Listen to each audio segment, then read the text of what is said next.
Hi, everybody. Welcome to Monday.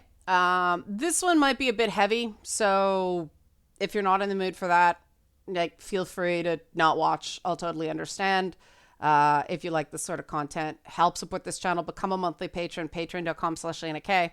I have been doing more thinking about The Last of Us 2 and my issues and why I'm dreading it. I'm going to be playing it on Twitch. But let's face it, once the game comes out, people stop paying attention to stuff about the game. And I want to talk sort of philosophically about my issues. And this is not an agree or disagree sort of thing. This isn't a discussion of facts. This is just my point of view. And I think it's important to say that because sometimes facts do matter. This is more of a, this is the reason that this game that is being marketed as for people like me doesn't actually feel like it's for me. It's something made by people who are using people like me as props to appeal to people like them. More specifically, this is not a game for women. This is not a game aimed primarily at women. It is a AAA video game of a very violent nature that involves guns. I'm not saying women don't like guns in the real world. It's just we know what the marketing says, that super violent action shooters with guns, the primary demographic for those games is men, not women. And the type of gameplay is more significant regarding who buys the game than who the playable character is or what the story's about or anything like that. We know that certain types of games are overwhelmingly played by men. And things like match 3 simulators, things like that, those are played by women. Fantasy RPGs, there's more of, we know this. We know what the statistics are. So The Last of Us 2 is a game that is primarily going to be played by men. It may have more than its share of female players for various reasons, but first and foremost, it's a game for men. And that is the thing people have been saying about AAA games is the primary consumers are still men, and we shouldn't say that like it's a bad thing. So I'm not saying this like it's a bad thing. I am deeply uncomfortable, however, when the guys who make these games start making political statements about what these games are and what people's reactions to the games should be. And, that's not the same as this is my artistic vision, have at it. That's valid. It's the heavy marketing and what that means and where it comes into it. That we can look at. Because that's not an authentic artistic vision. That is cynical money making, right? And we've seen the 10 out of 10, a masterpiece and everything like that. Well, those are fairly easy to get if you send those to outlets are friendly, especially if you have friends running those outlets or reviewing your game. If it's people reviewing your game. And, if you send it out to 100 outlets to get 20 9s out of 10, like I've done these marketing plans. I know how these marketing plans work. They are not compelling. I think back to the BioShock Infinite days and the Halo 3 days where I got utterly pilloried by saying the game is an 8. It's not a 9 or a 10. And I got told I didn't know what I was talking about. And it got kind of misogynistic back in the Halo days, but that's not what we're talking about here.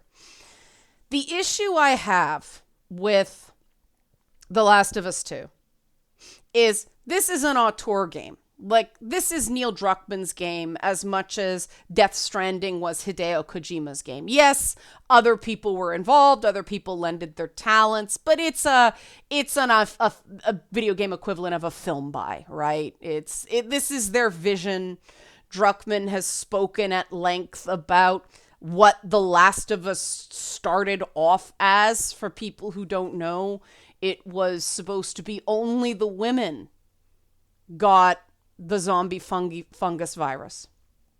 The original Last of Us game was framed with Joel's daughter dying at the beginning, and it is physically recreated. You know, the game starts with Joel carrying his daughter's body. It ends with Joel carrying Ellie's, you know, unconscious form out of the hospital. Is a clear framing sequence. It is very clearly, you know, the death of his daughter, and then him.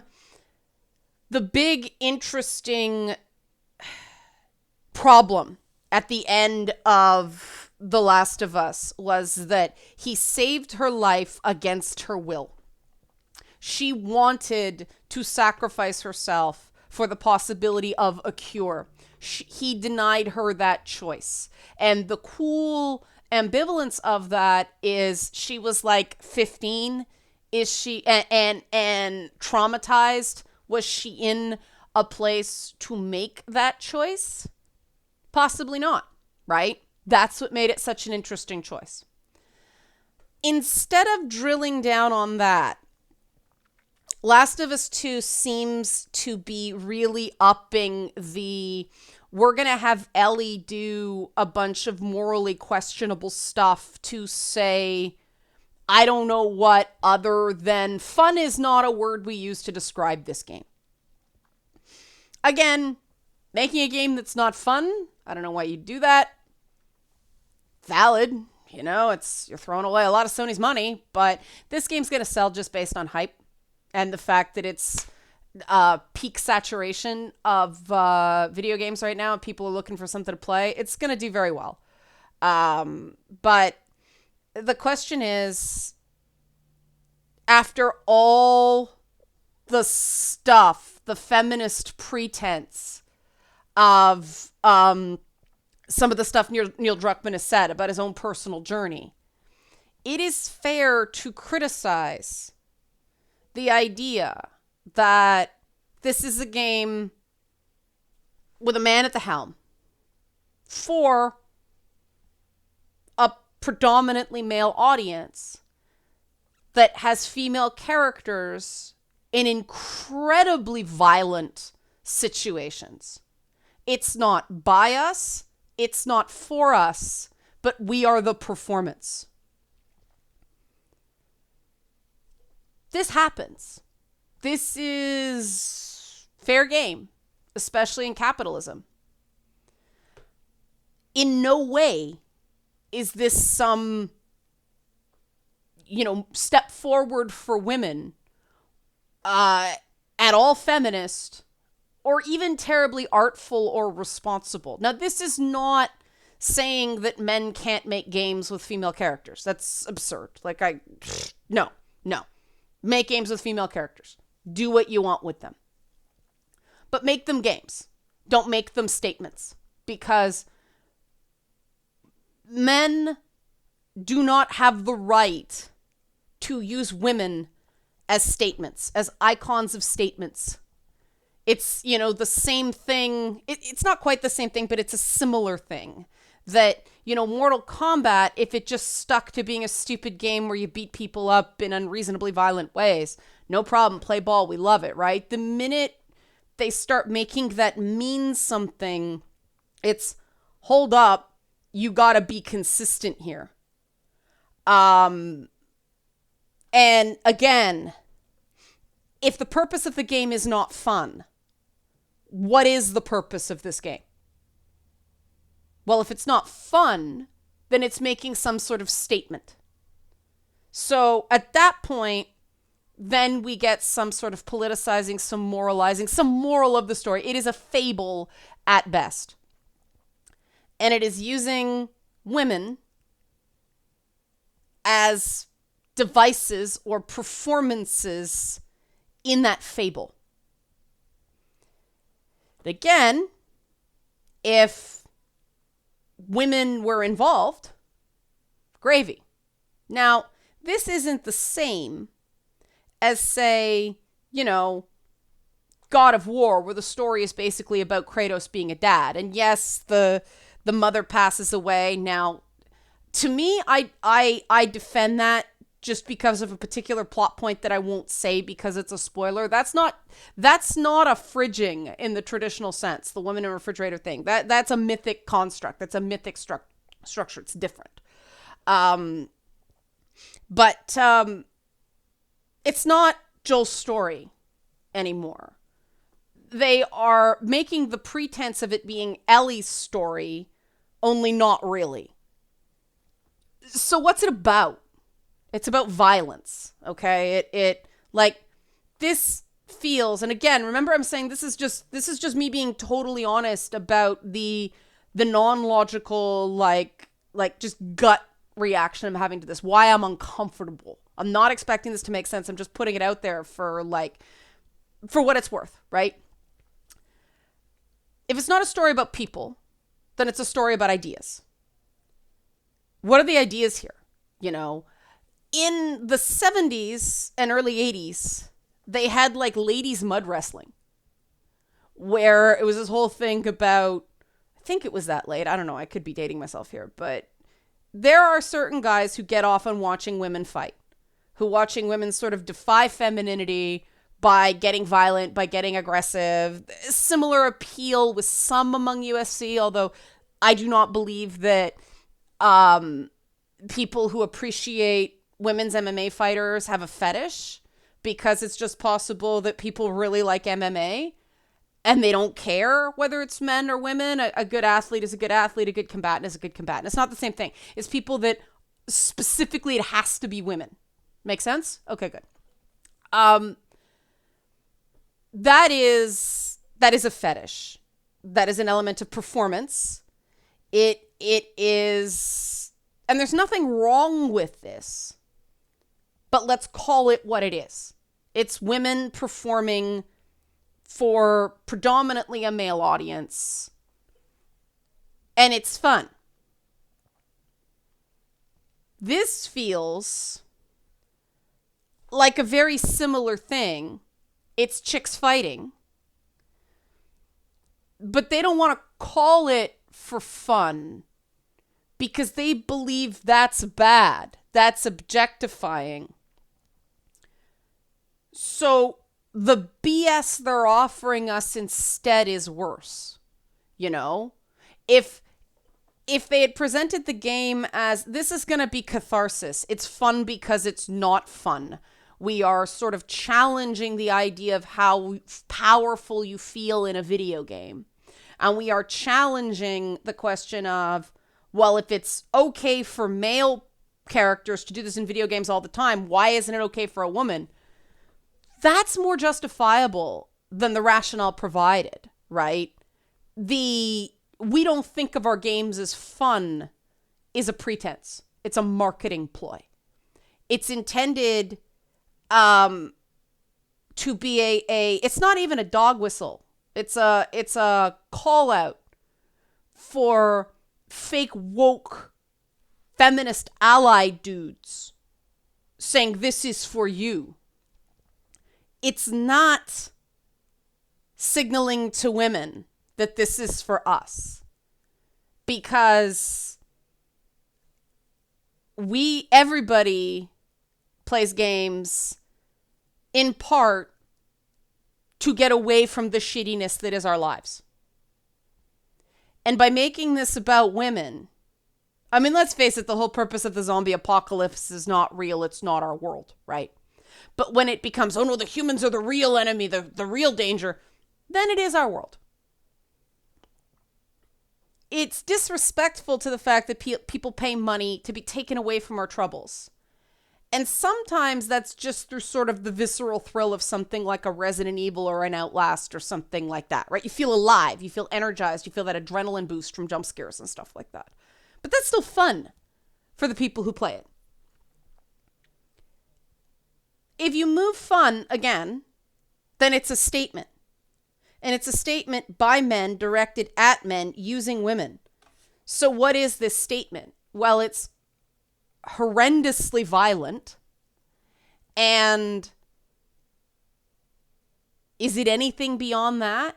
Is it anything more than a really nihilistic, the human race is made up of various pieces of crap and we're all doomed?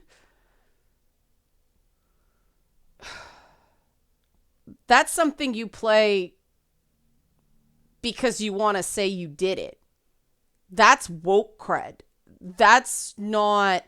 That violates the developer-consumer contract of, I am paying for entertainment. I'm not paying for an education.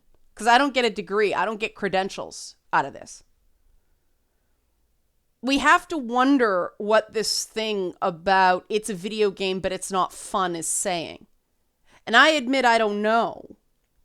But the more I sit with it, and the more I see the trailers, and the more I see it as very, very focused on Ellie's suffering and the absence of Joel. This isn't about women. This isn't for women. So we have to ask, what is it about? And I guess, you know how you may have heard with some people, some like black people, brown people, even some Asian people, they say, I prefer the overt racists because then I know where they are. It's those benevolent racists, those racists with a smile. Those people I can't stand because I get to know them and I think they're my friend and then I find out the hard way. And that's, I think, the way a lot of women feel about male feminist allies in gaming. There's a heck of a lot of lingering resentment towards women among these guys. And to be clear, I'm not saying that nothing bad should ever happen to a woman in a video game. Again, I'm saying the opposite. Women are people, things happen, everything should be equal. Again, if it's the paradigm of some sort of entertainment, go nuts. It ain't that deep, right? Look at Nier. I mean, I won't do spoilers, but there's a game that my complaints with the janky gameplay aside, the way they sort of use 2B and her physicality and A2 and all that stuff, very, very well done. Like, very, very well done on that regard. But that's a game that people play for fun. This is a game that they've said, we don't describe this game as fun. So what is it? A cry for help? A manifesto? What is it? Because if it's not about people having fun, then it's about what the maker of the game is trying to say. And what is that exactly in a game where, a girl is sitting there playing a PlayStation Vita and then ends up dead? This may be the wrong game for the time. And game critics that gave this game a very high rating may seem extremely out of touch in about a week, where people complete the campaign and go, yeah, that girl that Ellie killed, who was just sitting there minding her own business, like playing a PlayStation, that has comparisons to things that are going on in the real world that aren't good. Why are you glamorizing that? Why are you glorifying that by making that a gameplay mechanic? Why can't you give us enemies that fire first, that try to attack you first? Because you're trying to challenge the player. You're challenging the player so the player can have fun. If you're not challenging the player so the player can have fun, you're lecturing the player. And that's a whole different paradigm. And like I said, I admit, I don't know for certain what that paradigm is.